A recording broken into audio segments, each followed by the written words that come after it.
Em nome do Pai, do Filho e do Espírito Santo. Amém. E vós dareis testemunho de mim, porque estáis em minha companhia desde o princípio.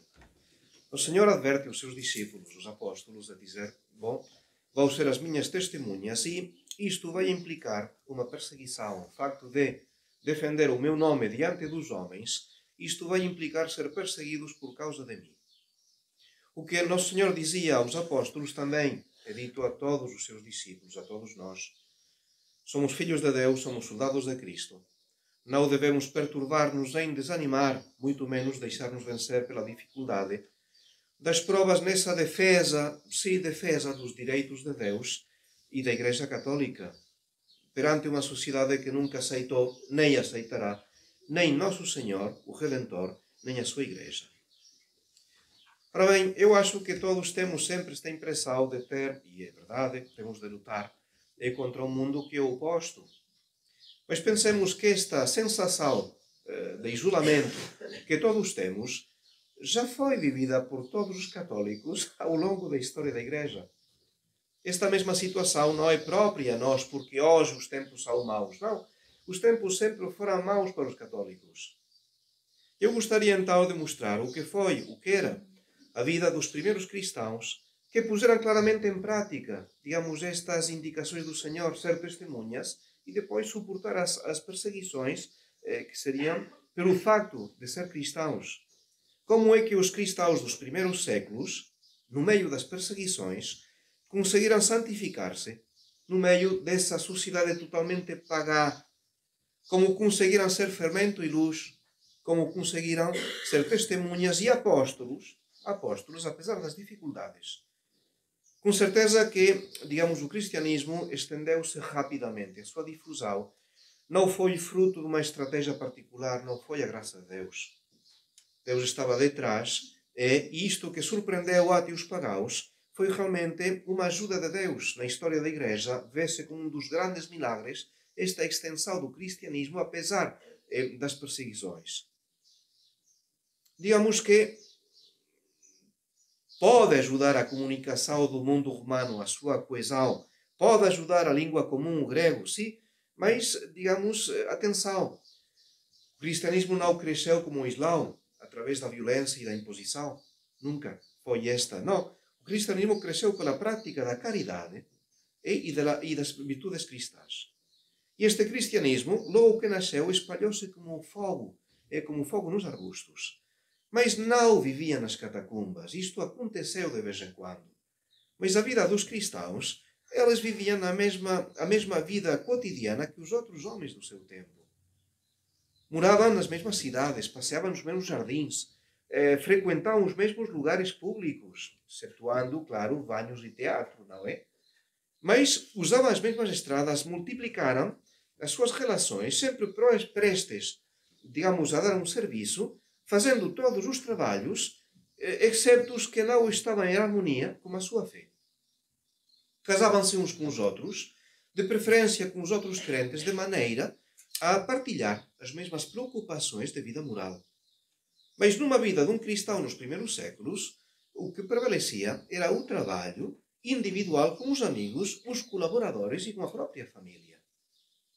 E vemos que já desde o início os patrões cristãos evangelizavam os seus escravos. E às vezes era o contrário. Eram os servos os que tratavam de convencer e convertir os seus mestres.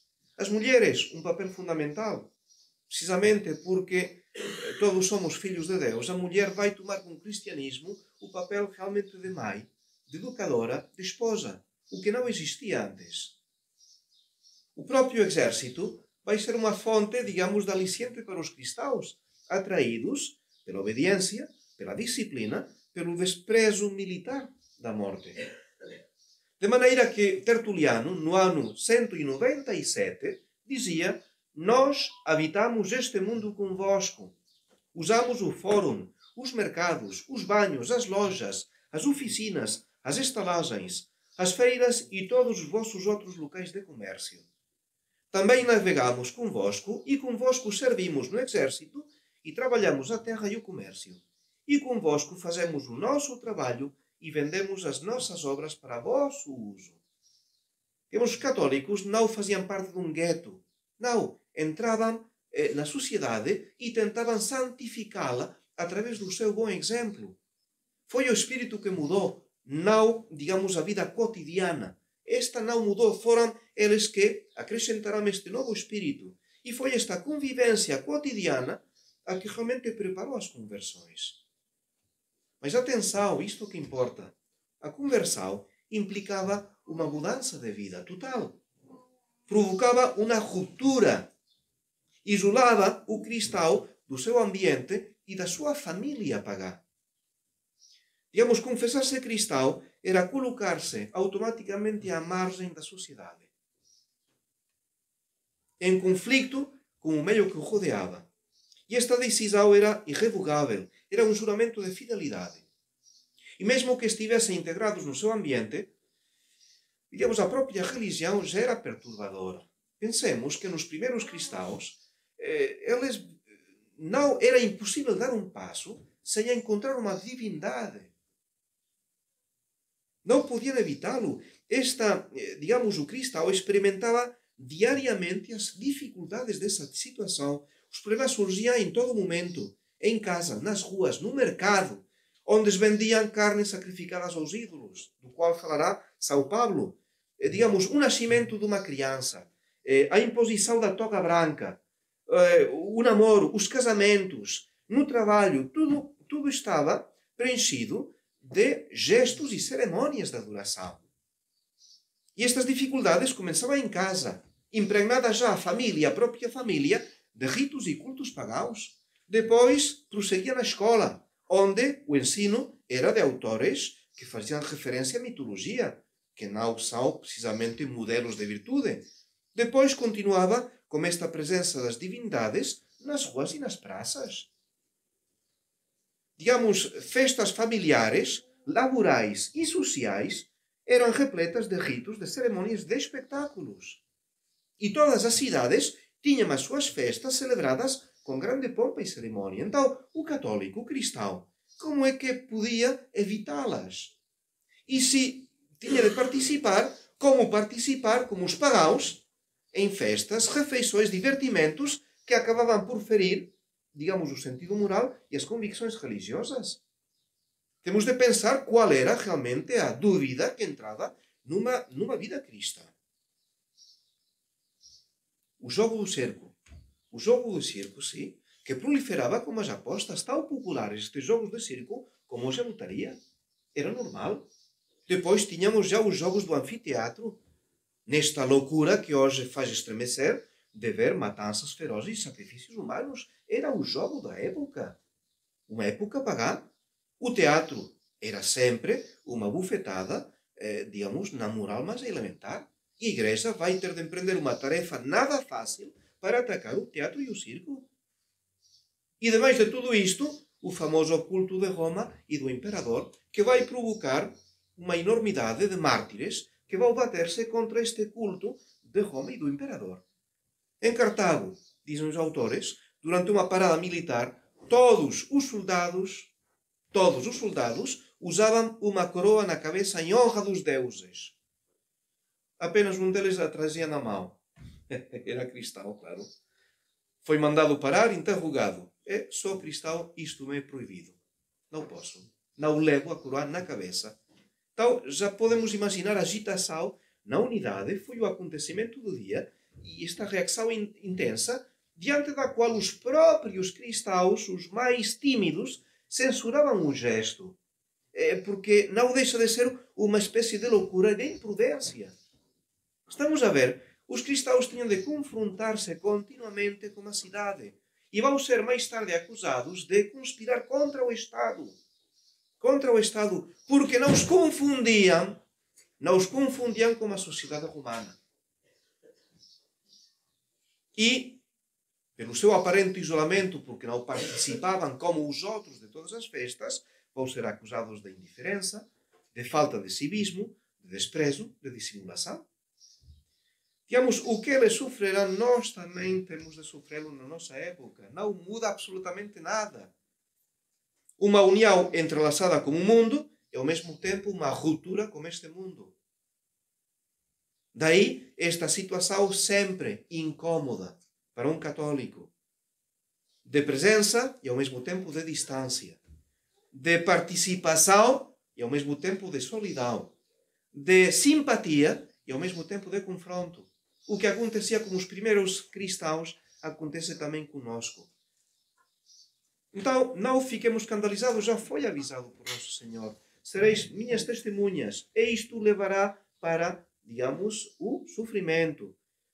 Na medida, desde o momento em que nós queremos ser bons católicos. O bom católico não pensa, não fala, não julga, não atua como a gente que não tem Deus nem religião. E nós somos testemunhas de uma fé, de uma religião, de um Deus, todos eles rejeitados por um mundo que não acredita, que não reconhece a religião, que não quer de uma autoridade, não quer de um Deus.